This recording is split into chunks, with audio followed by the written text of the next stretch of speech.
இருக்கிற அண்ணாமலையாரை பார்க்க முடியலன்றவாளுக்கு இங்கே வந்து சிவனை பார்த்துட்டாக்கா உள்ளே இருக்கிற அண்ணாமலையாரை பார்த்த பலன் இங்கே கிடைக்கும். சக்கர தானீஸ்வரன் பேர் நம்ம அண்ணாமலையார் கோவில் எதிர்க்கே இருக்கு. வெளியிலேருந்து பார்த்தா முருகர் தான் தெரிவார். உள்ளே வந்து சிவனை பார்க்கணும், விதி இருந்தால் தான் வர முடியும்.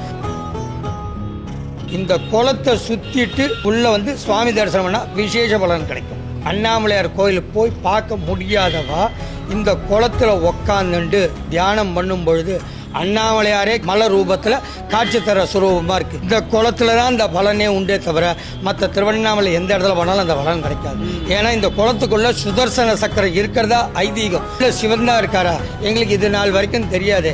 இந்த சிவனை பார்த்ததில் எங்களுக்கு பெரும் சந்தோஷம் மகிழ்ச்சியாகவும் இருக்குது. பிரம்மோத்சவம் நடக்குது பாருங்க, கார்த்திகை தீபம் நடக்குது இல்லையா, அந்த பிரம்மோத்சவத்தப்ப தேருக்கு சுவாமி இந்த கேட் வழியா நம்ம சக்கர குளம் வழியா தான் வந்து சுவாமியே உள்ள போவார். சுவாமியே வந்து நம்ம சக்கர குளத்தை ஒரு நட பாக்குறது ஐதீகம். ஒன்னு நான் விஷ்ணு எங்கேயும் விடல, நானும் உன்னை வந்து பாத்துட்டு போறேன் அப்படின்னு சொல்ற மாதிரி ஐதீகத்துல சுவாமி இப்படி வந்து திரும்பி தேருக்கு உள்ள இறங்குவார்.